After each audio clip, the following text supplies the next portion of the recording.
네, 사회 진행하도록 하겠습니다. 우리가 계속 인문 환경에 대한 특징을 보고 있는데요. 오늘 19차시고요. 19차시. 그리고 오늘 교과서는 67쪽부터 69쪽까지. 요즘에는 이 사회는 되게 짧은 것 같아요. 그렇죠? 금방금방 할 수 있을 것 같습니다. 인구 구성에 대해서 계속 봤었어요. 인구 구성에 대해서 봤었는데 연령별 인구 구성에 대해서 봤었고, 그리고 또 지역별 인구 구성에 대해서 살펴봤습니다. 연령별은 어땠어요? 연령별은 14세 이하의 유소년이 1960년, 70년에는 많이 있다가 지금은 많이 줄어들고 노년층이 증가한다라고 했었어요. 그죠? 노년층이 증가한다고 했었고, 지역별로 봤을 때 1960년에서 70년대에는 어느 쪽에 인구가 많았냐면 그 평야 지역이 농촌 지역이 인구가 좀 있었다고 한다면 지금은 이제 대도시 지역으로 다 이사 왔다고 이야기를 할 수가 있어요. 점심 먹고 왔더니 속이 불편하네. 그냥 밥을 그래서 안 먹던지 조금 먹던지 해야 되는데 또 그냥 급식실에서 저기 영양실에서 또 회오리 감자를 또 주시니까 또 엄청 먹고 왔네 또. 자, 그럼 이번 시간에는 도시 발달의 특징을 한번 알아보도록 하겠습니다. 빨간색이 좋은데 빨간색. 수혁이는 밤에 우리나라를 찍은 위성 사진을 보면서 지역에 따라 불빛이 고르지 않은 것을 알 수 있었습니다. 그 선생님이 예전에 얘기했었는데 구글 어스에서 들어가서 보면은 이제 밤 타임에 이제 지도를 보면은 불빛이 나오거든요. 수혁이는 그 불빛이 무엇을 뜻하는지 곰곰이 생각해 보았다. 여기 보면은 봐봐요. 이제 이쪽은 어디예요? 이쪽은 중국이에요. 중국. 그리고 자, 이쪽 지역은 어디예요? 이쪽 지역은 일본이에요. 자, 여기는 한국인데 여기 보면은 이렇게 불빛이 되어 있어요. 불빛이 이렇게 되어 있는데 자, 이렇게 바닷가에 있는 건 오징어 잡이배예요. 보면은 이쪽에 굉장히 많이 발달을 했죠. 불이 많이 켜져 있는 지역이면 대도시라고 생각하시면 돼요. 여긴 서울 지역이고 여긴 부산, 여긴 대구, 여긴 광주, 여긴 대전, 세종 지역이죠. 그렇죠? 근데 또 한편으로 생각하면 이쪽에 있는 북쪽 지역은 거의 전력 수급이 너무 힘들어서 불을 켜기가 좀 어렵다는 상황인 것을 알 수가 있죠. 좀 안타깝죠. 그렇죠? 우리 보면은 여러분들 이 지역을 한번 생각해 보세요. 이 지역을 생각해 보고 우리가 지난 시간에 배웠던 지도를 보면 어때요? 거의 일치한다는 걸 알 수가 있죠. 거의 일치한다는 걸 알 수가 있어요. 대도시 지역에 밤에 불이 끊이지 않는다. 뭐 이렇게 생각할 수 있겠죠.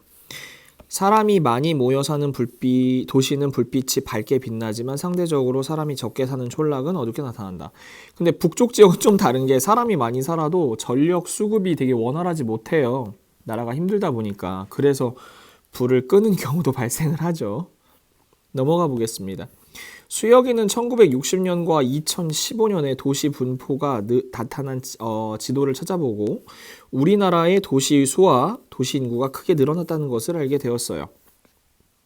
1960년에는 지금 보면 인구수를 보면은 초록색이 100만이에요. 초록색이 100만이고 그리고 노란색은 250만까지 그리고 주황색은 500만까지 그리고 약간 붉은빛을 띠는 건 1000만이면 거의 엄청 큰 도시인데요.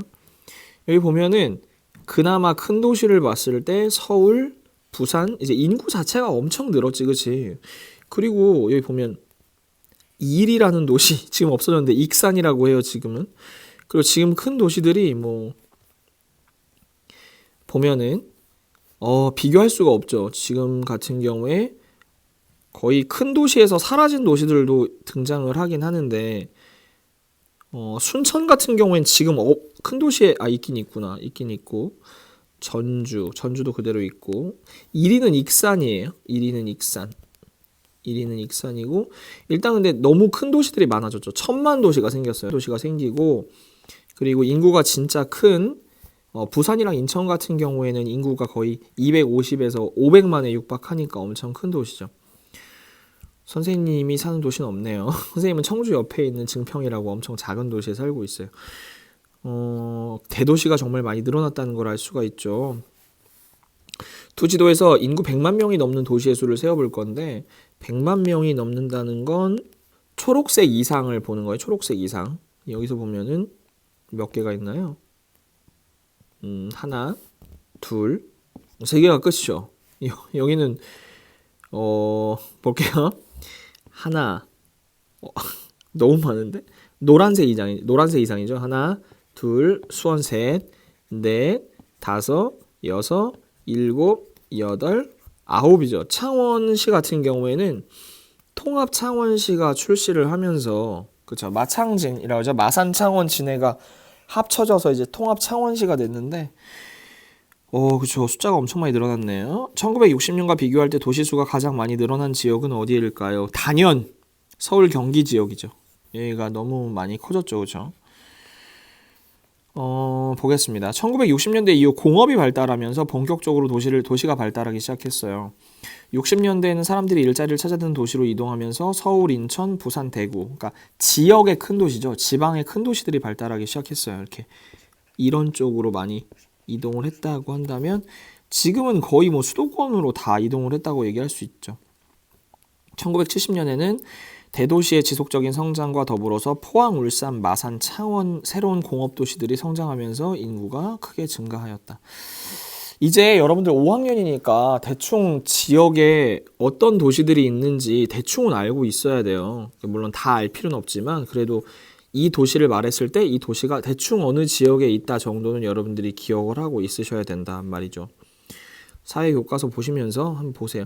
선생님은 충북 사람이기 때문에 뭐 청주, 충주, 제천 이게 비교적 큰 도시인데 야 경기 이천에는 뭐 이렇게 셀 수도 없네요. 이름도 쓸 수가 없어서 밖으로 뺐잖아요. 그렇죠? 선생님이 원래 인천에 살다가 여기 이제 증평으로 왔고 그리고 선생님 부모님은 지금 여기 살고 계시거든요. 섬에 욕지도란 섬에 살고 계신데 여기도 그렇게 큰 도시는 아니에요. 넘어가 보겠습니다. 서울은 우리나라 수도죠. 그죠? 인구와 여러 기능이 집중된 곳이에요. 서울로 인구가 집중되면서 생긴 여러 가지 문제를 해결하려고 80년대부터 경기도에 신도시를 건설했어요. 신도시라고 하는 것은 이제 인구 분산을 위해서 필요한 건데 꼭 인구 분산뿐만 아니고 공업지역 같은 것도 이동시킬 수 있고 또 행정지역 같은 것도 행정시설 같은 것도 이동을 시킬 수가 있어요. 일단 보겠습니다. 또한 국토를 균형적으로 발전시키려고 수도권에 집중되어 있는 공공기관을 지방으로 옮겨서 그 주변이 발달하도록 하였습니다. 지금 보면 원래 서울 근처에 뭐 고양시, 부천시, 안양시, 군포시, 성남시 같은 경우에는 인구가 너무 많으니까 그쪽에 가서 살라고 거주 목적으로 해서 만든 곳이에요.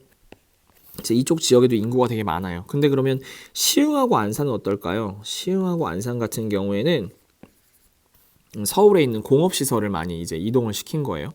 공장들이 많이 있어요. 시흥, 안산은. 과천은 초록색이 돼 있죠. 과천은 행정시설을 옮겼는데 행정시설이라고 하는 건 이런 거죠. 뭐 예를 들어서 교육부라던가 그런 정부의 그런 관청 같은 걸 많이 이동을 했었어요. 근데 이제 지금은 그거보다 더 이동이 많이 됐죠. 그래서 지금은 서울에서 어디로 많이 이동했냐면 세종, 그쵸? 세종으로 많이 이동돼 있죠. 세종 보면은 선생님이 뭐라 그랬냐면 얘를 보고 UFO라 그랬어요. 세종에 실제로 가서 이걸 보면 정말 UFO처럼 생겼어요. 엄청 커서 선생님은 이렇게 세종이랑 그렇게 멀지 않기 때문에. 그리고 안산에는 공단이 있는데 반월공단이 있어요. 반월공단이.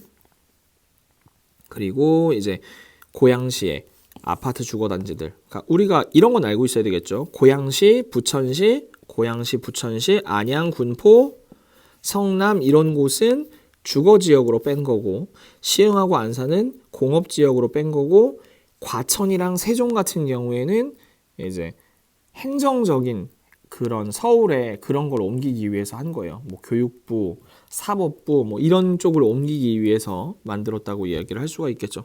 대표적으로 교육부가 지금 세종에 있어요. 교육부는 세종에 있습니다.